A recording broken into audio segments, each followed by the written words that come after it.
Hello, and welcome to episode 10. We made it to the double digits of the TechTeenth Podcast. My name is Janita. I'm Charles. I'm O'Ricks. And welcome. All right, how we feeling today? I'm good. I'm good. It's a good day. Yeah? Yeah. It's a great We day. episode 10, I mean, y'all. listen, Charles got on a blazer I know. today. Listen, you know, He Okay. came with a button up last week. Had a rich. blazer this week. Man, Had a t-shirt on. You listen, tell it's me. nigga year's 2025. Let's You go. got the Aggie colors on? Yeah, I am. Aggie Wow. pride. Homecoming sold out in 30 seconds this year, It but did. you know, I got my ticket, so you know, hey. Aggie pride. It's good Okay. to donate. Donate to your schools. Give back to your schools, you know. Oh. You get back to your school? I do. I don't. every month. They got enough in their endowment. They don't need me. Not A&T. Yeah. I'm saying NC State. They got enough money. They don't need no money from me. That's hilarious. But I do need to start donating to the Black Alumni Society. Yeah, y'all should do that. I'm keeping my coins. Yeah. No. You need them tax write-off, though. So That part. Anywho, so today we're talking about what I would like to say is the opposite of the buzzword that I think has been floating around. So for the last, let's call it maybe like 5 years, it's like, I want boundaries. What are my boundaries? Boundaries. And we are living in a world where I don't think people actually pay attention to their digital boundaries and what they need to protect themselves. People are running rampant in putting their information all out in the streets without even realizing it. yeah. Also, this entire episode is just going to be dedicated to O. I guess I got it covered, y'all. Cybersecurity expert here. I'm gonna kick y'all with the first stat since you said it. Well, hold on. Before you get into your stats, Oh, let's set the foundation, right? Okay, that's true. So we are far from the days of you getting an email from an African asking for money, right? We talk about privacy protection. So the internet age, people started scamming through emails. I got scammed that way, like that before. Uh, Wait, hold on. You We gotta gotta tell. tell the story. Hold Real on. We gotta quick. pause. Long story short, I was trying to buy one of my college girlfriend a dog, a Yorkie or something like that. And Lover boy. yes, Golly. exactly. That was my Facebook name in college. So Oh. I was trying to buy her a Yorkie. Couldn't find one that was like, shit, it was like $4,000 back then. I don't know how much they are now. But I found one online. Emailed them. They're like, oh yeah, we're in Nigeria, but we shipped them to the US. Bruh. Red flag number one. I'm like 18. I don't know about it. Red flag number one. We're in Nigeria. We ship to the US. I need you to send me $400 through Western Union, and then I'll send you the confirmation. Oh, great. Sent them the $400. Didn't hear nothing. Hit them back. They was like, oh, you need to send another $500 because it got stuck at customs. In order to get it out of customs, you're gonna do it. You can get the dog. So I sent another $500. I said, all right, look, when do we get, I need a confirmation of something. Oh my God. Never heard back from them ever again. So they got $900 solid dollars out of me. I could get you a dog tomorrow if you want to let me hold a stack. if you give me $100, I can have you a dog tonight. A real, Right? a real dog. A real one. real I'll dog. go off of Joseph E. Boone right now. Right. Pull up one of them scrappy dogs. So yes, scamming is real. Yeah. So people being able to access your data started a long time ago, and now we're giving people more access to our information. So again, there's always that 1 in 1,000 people who get scammed here and there, and we know it's way more intricate schemes today, and that's what we want to kind of get into around that privacy and that protection of yourself online. Yeah. Yep. So first stat to your point. 2025 Norton survey, 92% of Americans say online privacy matters, but only 3% actually understand privacy laws. Mhm. 85% of global adults want to do more to protect their privacy, yet only 50% are willing to trade it for convenience. Yeah. So that's the point, right? Like privacy versus convenience, right? So Can you provide an example of what the difference between or a scenario where that exists? My example would just be all these passwords. I have 100 passwords. Mm-hmm. So I have a master password that I pay for annually. like LastPass? Yeah, like LastPass, Yeah. exactly. So I have, and it's these 14 to 20 character passwords, but I don't know what these passwords are. So LastPass has all your passwords. Yes. But it's convenient. It's convenient to your point, but it's convenient because now you don't have to. But you know, LastPass is hacked too. Yeah, no, I had to go back and change all those passwords. I know. So that's your point, right? Yeah. You giving up your privacy of all your passwords To one. by being having the convenience of being able to get it whenever you need it and not have to remember it anymore. Yeah. So that's a great Yeah. example. Yeah. So it sucks, but it is convenient. You know, we think we're still protected, but you know, it's we're all out there now at this point, in my opinion. There's no privacy. Google what happened. There's no privacy. Y'all, we all accept all of the required, like the location, the voice. When you download a new app, we accept everything. We don't read terms and conditions. Let me not say we. Some people. Most people don't read terms 90%. and conditions. Most people enable everything that it allows: camera, microphone, photos. When you download an app that don't even need your photos. I'm like, nah, cuz you ain't getting this photo. Nope, you can't get none of this. So there's no sense of privacy anymore. Like Alexa hears everything you say when you're talking on the phone in the house. That's why when you say stuff and then you get on your phone, you see an ad for it. Yep. It's always listening. Yeah, it's always listening. You know, what's interesting too is I'm currently in a back and forth in my mind around allowing Progressive to have my data at all times because I get a hefty discount for being a great driver. But then that means that they are monitoring what apps I'm in on my phone when I'm driving. Like if I'm texting and driving, they're tracking where I'm going and logging that data. If I'm on the phone, I'm like, I don't know. Yeah. Like if this discount is worth what feels like like somebody could find me at any point. So you're in time. not willing to give up your privacy for convenience or for a discount. Yeah, well, that makes sense. I wasn't That's how until you they should. said that I wasn't gonna get the discount anymore. So I'm gonna turn it on for a month and then I'm gonna turn that thing back off. But yeah. So what she's referring to, audience, is a digital footprint. That's a trail of information she leaves behind to all these websites about herself, right? So that's where they can track data, they can send you ads, they can target you specifically around what you go see, what you look up, or what you say. Yeah, and it's to add on to that, it's pretty much personal identifiable data, PII, right? So your name, your birth date, your Address. social, your address. One thing I see online a lot that I just like, y'all crazy. I'm in like a Virgo Facebook group, and they always be like, "Put your birth date," and then I'm like, "Okay, now I got all your birthdays." Then another group, where you from? Shout out your hometown. Shout out, where you stay. Now I got your hometown from another Facebook group. Like these are all things that we just willingly give out. And a lot of that times is where you're from or where you're born, what street you grew up on. That's a password. Yeah. Like remember the security questions. Yeah. Like, I'm not gonna remember my password, what street I grew up on.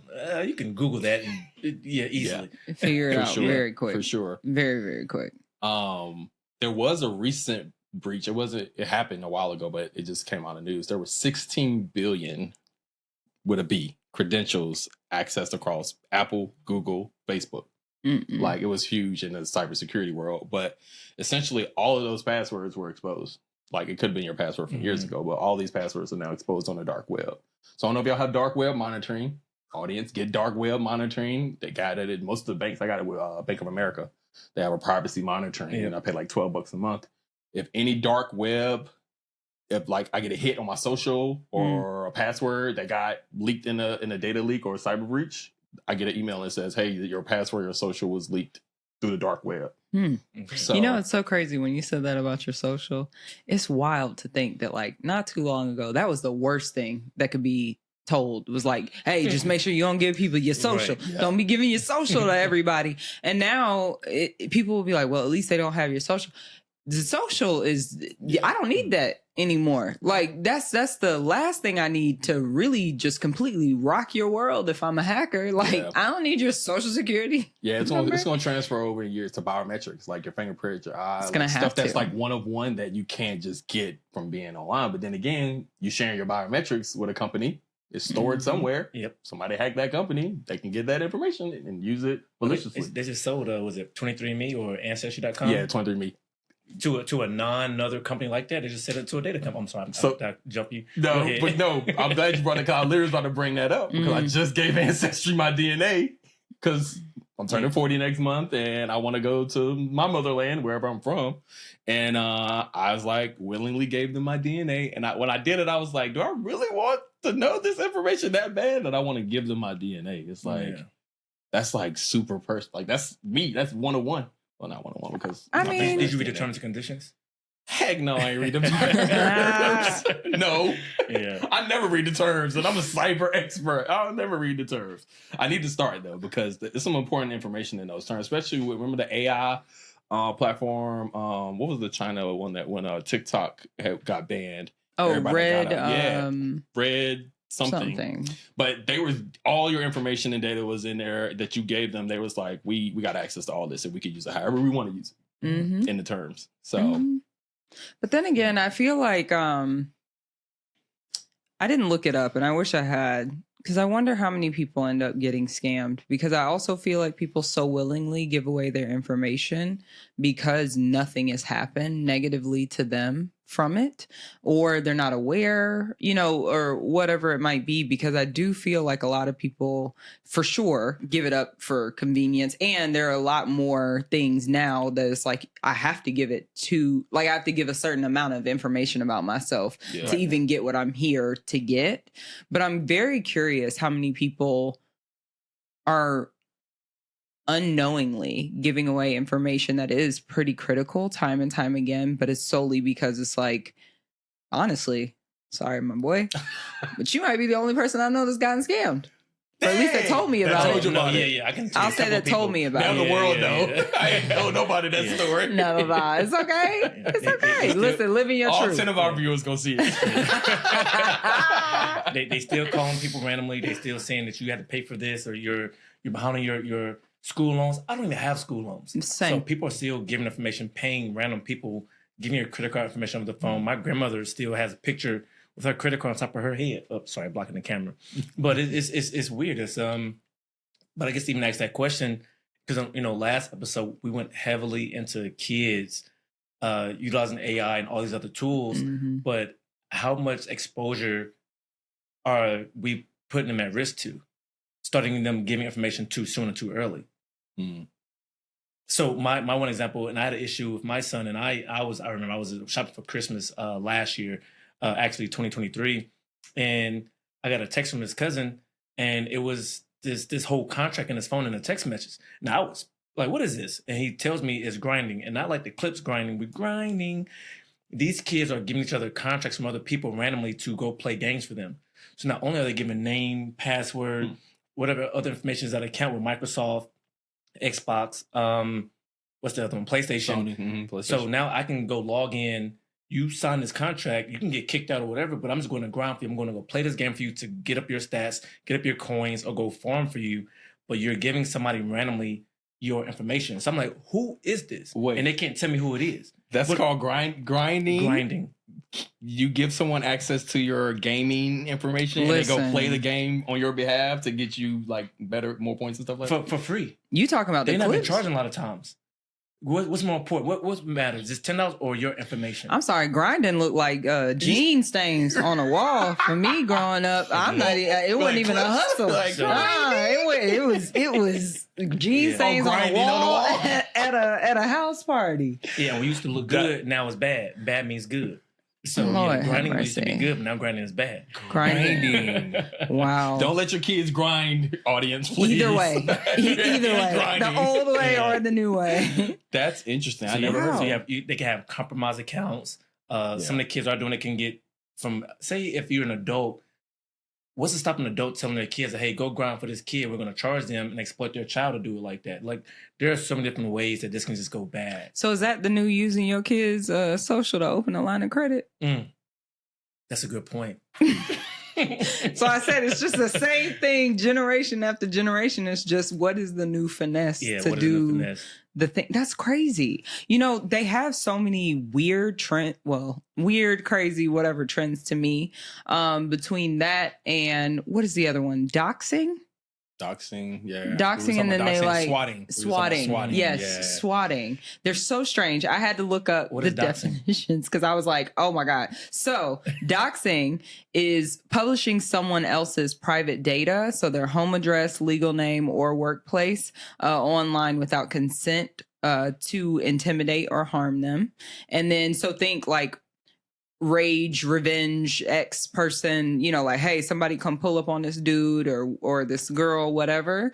And then swatting is actually insane. Making a malicious hoax call, so like a bomb threat or something, or calling ICE on a family to prompt armed police response at someone's address. Yeah, that's happened a lot. The swatting piece, I mean, celebrities all the time. I think academics, what is he? I don't want to call him a podcaster. DJ Academics. Journalist. But he's actually a journalist. DJ? He says he's a journalist. He is DJ Yeah. Academics. Yeah. He was on a live stream and the SWAT team busts his door open, for the second time and was like, we got a call that, someone was being held hostage or you were doing something malicious here. And they busted his door open and came in. It was somebody prank or swatting, right? Nicki Minaj, Justin Bieber, Miley Cyrus, Rihanna, all of them have experienced Which is crazy swatting. though, because that means they have their address. And then it's like, how did you get that address? Because if I call and say Beyonce up to some shit, y'all, I still have to know where she is. What is the illicit behavior? Public information. Address is easy to find. Yeah, let's say on LLC or something like. I think Jeezy spoke about having all of his properties in Atlanta under his LLC, so you don't know what's tied to him. And I think people have to get better about that. So. Except for when he shared that, because. Then you go find his LLC, right? But okay. So but I guess going back to our original points. What are we going to do for ourselves to get better and for our kids to be protected? Because they're young and they have, again, they're downloading the apps already. They're accepting everything too. So, well, I think state governments are trying to help with that. I know I read about at least 12 states have implemented laws that kids can't be on social media unless you're over 14. Like Maryland, Connecticut, Utah, Arkansas, Louisiana, Texas, Florida, and Tennessee.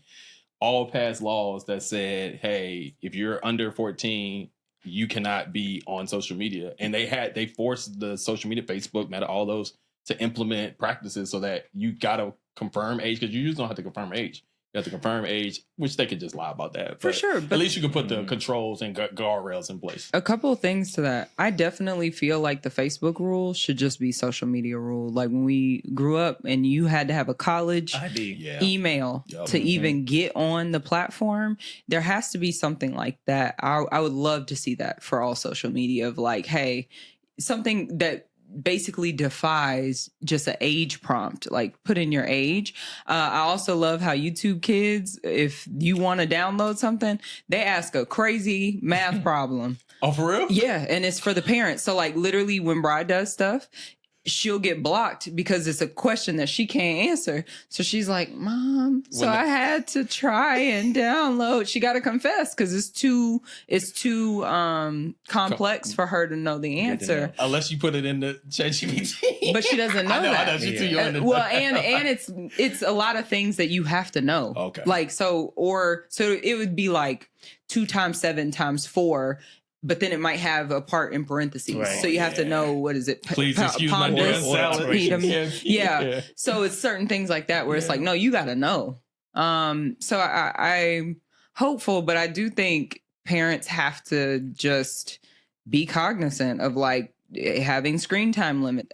Bryce's dad put a time limit on her devices because technically her devices are under his, like sit under his cloud. So that whole thing just goes black. She can't. All the apps free. She can't do anything on it except for text or FaceTime. That's it. Everything just grays out. And so there are a lot of things. It's just, again, kind of back to what we said last episode. It's about your patience and your knowledge and the ability to do it. And that's why when we upload our content on YouTube, they literally ask that. They say, is this for kids? Is this for 18 plus, right? Even with apps, like when we're building an app, putting on the App Store, they ask that same question. Is this for kids? What's the age range for this app?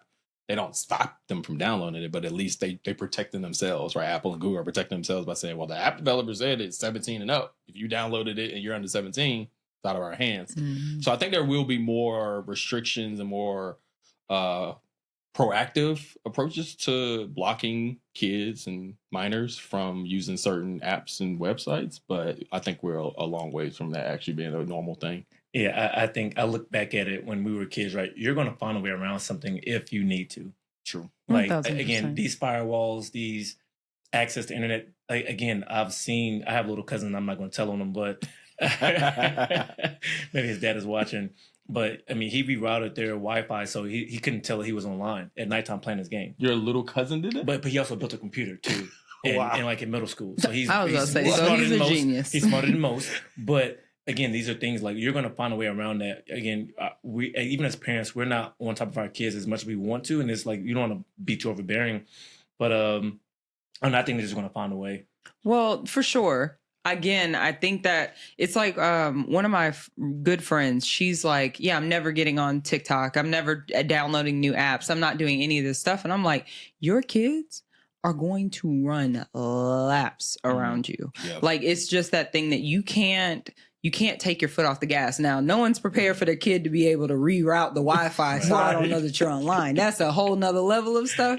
But at the very least, you can know, like it was maybe like 3 or 4 years ago that there was a calculator app that actually was an app where kids could talk to each other and like send messages, videos, all this stuff, but it showed up as a calculator. And it's like, if you don't know these things, if you don't keep yourself up to date, you have no idea. You just approve something. Even with some of these kid games, like we had to go back and remove some because it's like, yeah, it's a kid's program, but then the ads are not for kids at all.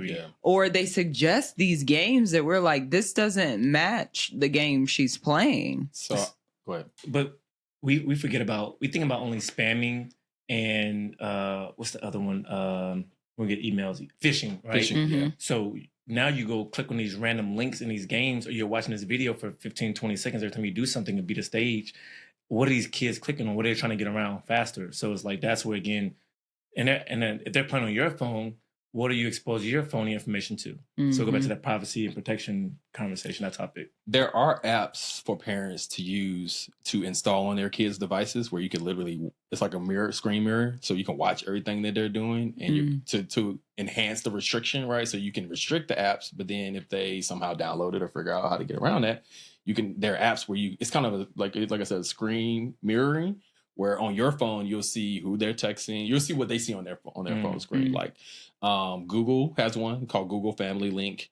Norton, the antivirus company, they have one called Norton Family, and there's one that's called like Net Nanny. And so all of those are tools you can use to enable protecting your children online, knowing that they're gonna get online no matter what, somehow, some way. Yeah. But I think that brings us like to the next point, like how do we protect ourselves and how do we protect us, our kids? How do we be less vulnerable, right? Having a weak password, we all know we shouldn't do that. But I think like enabling things like two-factor authentication, which if you don't know, multi-factor or two-factor is where you have something, it's something you know, something you have, or something, it's a third one. And it's multiple factors of saying, I am this person trying to log in. So you might get it when you log into your email, right? Put in your password, that's something you know. But then Google will say, I'm going to send you a code to your phone and your phone number. That's something you have. So it's two-factor. So multi-factor authentication. Always enable multi-factor authentication no matter what. It's a headache. We don't see it enough though. Yeah. I wish I saw more. It is a headache. It is an inconvenience. But I wish I saw it. I don't think a lot of apps have it. Yeah, one of my favorites. It costs to manage and run. So one of my favorites is when it tells me to go open an app. I like that type of security when it's like, hey, go to your YouTube app and open it. I'm like, you gotta be me for this. But like we just gotta be cognizant of that, right? And protecting ourselves, whether we're at work or we're at home, or if it's our kids or if it's our family, like it's super important nowadays, especially when the AI days and quantum computing is coming. Whole nother subject. But quantum computing, real quick, is like it's supercomputers. Just think about it like that. A bunch of supercomputers that are all talking to each other that can crack encryption, which is what keeps your passwords and stuff protected. So quantum is on the cusp of breaking passwords, right? If that happens, we're gonna have to go to like biometrics or something else where you can't enter in a passcode because the quantum computer could break it. And you won't need your eyes sight. and they have that data already too. Yeah.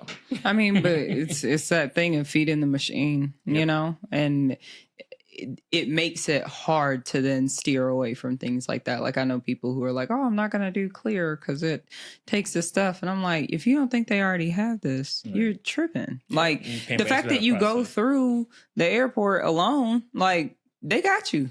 Right, just even being in the airport. Yeah. You know what I mean? So or being on the street. They got CCTV cameras all over the street, everywhere. That's why I opted into Delta's digital ID. Oh, yeah, you might as well. I love digital ID. Digital ID. Get digital ID if you don't.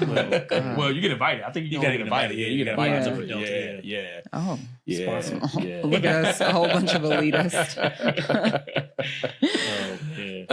Yeah. So, and I think you said too earlier something that's key, which is another way to like easily protect yourself is making sure that you don't allow access to things that an app actually doesn't need. Because I think people just stop at the new required, or it's not new, but it's newer. The requirement when apps come up and they're like, do you want me to track or not? They'll say, no, you can't track. And then they'll say, yes, have all my phones. Yes. Or all my photos. Yes. Turn on the mic. Yes. I want you to have my location. And it's like, No. oh, you kind of negated that first. Yeah. Like now it just won't go into the things you do outside of this app, but It's all, everything else that you right. approved, Yeah. it's there now. Yeah, I literally tell it no until it. Even if I know it's an app that needs my microphone, that needs my camera, I'll tell it no until I need to use that functionality, and then I will enable it, do what I got to do on the app, and then disable it. It's tedious, but it works. It keeps you safe. In the same way we get around things, these companies aren't going to get around it as well. So, we already understand that big data is big money. So, and I read something today in an article where they have Meta expected to be bigger than NVIDIA and Palantir in by 2030.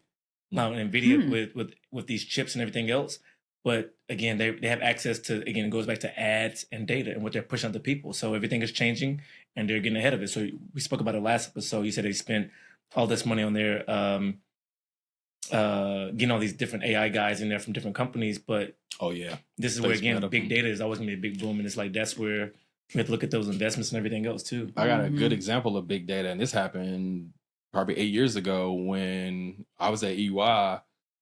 The CEO at that point, when we had our big promotion celebration, he was telling us we lost a contract to Amazon because Amazon, we went in and say $10 million for whatever the project was. Amazon went in at $0 and said, we just want your data.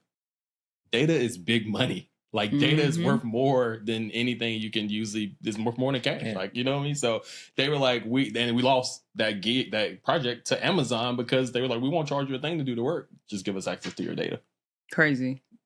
I never heard that before. I was like, wait, what? Yep. And that's why they run the world now. Right. $1 trillion companies. Yeah. Wow. Yeah.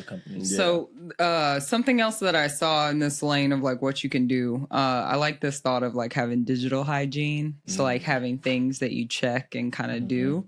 So regular audits, which I thought this was interesting, what's online about you, Googling yourself and actually seeing what comes up when you Google yourself. Do you even come up, or is there, a whole bunch of other people with your first and last that come up?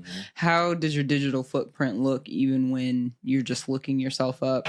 Actually going through and unsubscribing and unfollowing. So I do that at least twice a year in my email just because I get annoyed and I'm a little OCD. But I will unsubscribe to emails. We talked about this maybe episode 1 or 2 is in our early episodes about making sure you're super clear on who you follow, what you follow, what's going your way. I think we also talked about the ability to change your algorithms or reset it back to status quo.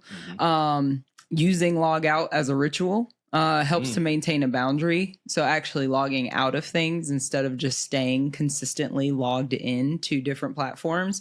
One of the things that I love myself, and this is not necessarily for protection, but well, no one knows what my affirmations are, so I can say this. But I have affirmations or things that I want in life as my passwords. Because then as I repeat them over and over, it feels like I'm reminding myself of what to do.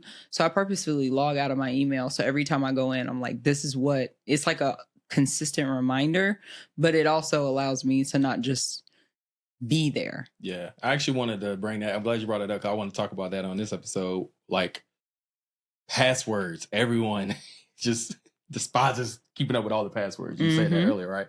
Use password affirmation. That's a good idea. Because it's so long and no one can guess. It's not something I say audibly. It's something I decide. It's not something that I share. Yeah. I won't tell you what it is. And because it has different characters in it and all that stuff. But I'll say something that's not it. It's it could be pray more. Yeah. Right. Pray more 2025. You're not going to get anywhere with it. That's why I literally tell people, I say, hey, say something. Say, I love my mom. I love my son. I love my daughter 2025. That's easy to remember, but it has a lot of characters. You put a $sign in front of it, whatever you want. But those are very easy passwords because people run out of passwords. They're like, I've been using the same passwords. So I ran out. Use phrases, use affirmations, use names. You can put a full like my Otis, Charles, Janita, So Ricks, Jones, as a Brock, cybersecurity expert, how many different passwords do you have at a time? So again, I'm telling you, I have hundreds right now. You got hundreds of unique passwords. Because the nature of my business, yes, I have to. Man, I got about 5. That's okay. Yeah. Yeah, I was gonna say I have because ones, they're super strong. They're like 18 characters. Well, the nature of Yeah. my business, if I'm dealing with different customers, and I have access to different tenants, then I can't use that same password for those tenants. I think that's a yeah, because if you could, I'm pretty sure- it's lateral movement. If I get that one password, I can go out to the other spot. I'm not gonna sit there and go blue coat 1 2 3 4 5 in 20 different tenants just so I can remember it. No, it's just That's why I love my company. But that's why I purchased LastPass too. Though. Yeah. So Yeah, I can see which fair. ones are compromised. I can go back in and reset every single one if I need. Or they need to find a way to reset it automatically on their platform. That would be great. Yeah. That would be I actually have a funny Google yourself story. I got all the stories today. You do. Tell So I us. Google myself. Uh-huh. First thing to pop up. Otis Ricks wanted for murder. I said, hold on, cuz. Wait. Wanted for murder? Y'all can Google it. Otis Ricks. You'll see the mugshot of dude in Atlanta. Oh, that's crazy. I said, come on, bro. Yeah, there's a guy, I don't know, this is years ago, in Atlanta named Otis Ricks. And he murdered Putting someone. smut on your name. And if you Google me. So he might be up the street. Hey, stop. So Google yourself so you know. Because I'm going to Google you. Anybody I meet, I Google them. Especially Really? women. Yeah. I will Google you so quick. Oh. I'm going to find you. every day. Wow, you work for the Learn something I feds. do work for the feds. Right. Alphabet boys. See? And then your other point, unsubscribing from things. Google Gmail actually has a new functionality. If you go in your Gmail and you see where you see inbox and all that, there's a manage subscriptions Mhm. functionality now. You go in there, it shows all of your subscriptions. Click on it, show you the email that they sent you, but you can unsubscribe from there. Mhm. I like to go to the website and unsubscribe because I've seen that hackers are now becoming more sophisticated where you'll get a phishing email that looks just like a normal email from a normal company, and the unsubscribe is the bad link. Because you're like, oh, I'm gonna unsubscribe from this. I shouldn't get this email, but that's the virus link. Because they know you're gonna click unsubscribe because you never wanted this email in the first place. So I'm mindful of clicking that unsubscribe in the email I get, but also like the managed subscriptions through Gmail, they do it. They sometimes they just start sending it to your spam, which I don't really like. Yeah. I'm like, I'm still getting it, but I'd rather just not have it at all. Yeah, right. That's fair. Just block it. Yep. One other thing I like for myself, using VPNs, virtual private networks. So if you use a VPN at your home, wherever at work, especially if you're like someone who uses like Starbucks Wi-Fi, like open Wi-Fi, you want to get a VPN on your computer.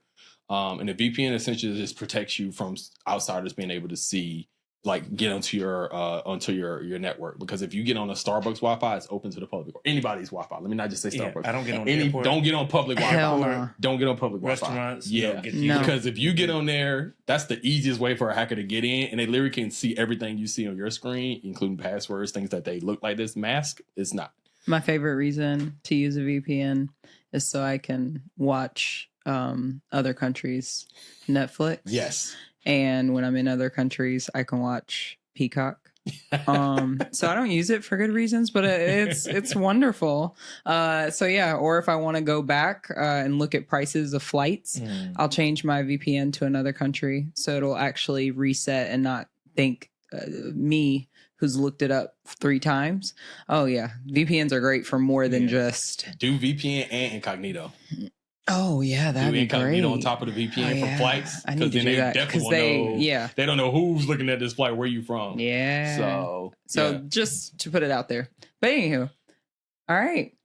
Well, we learned a lot today. Yeah. So staying safe online is very important, right? Your digital ID, your personal information, it's all part of who you are. And it's all the things that the hackers want. All of the malicious hackers and threat actors want your information. Your data is very, very pricey for them. They can sell your social security number for thousands of dollars on the dark web. So just protect yourself online. Try to take those extra steps, like reading terms and conditions, which we don't want to do, but do it anyway. So you know what kind of data you're giving them.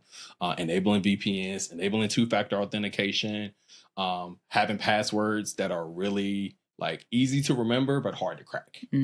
So you do all those things and stop giving your information out to everybody online. I think you'll be protected. All right. Yeah.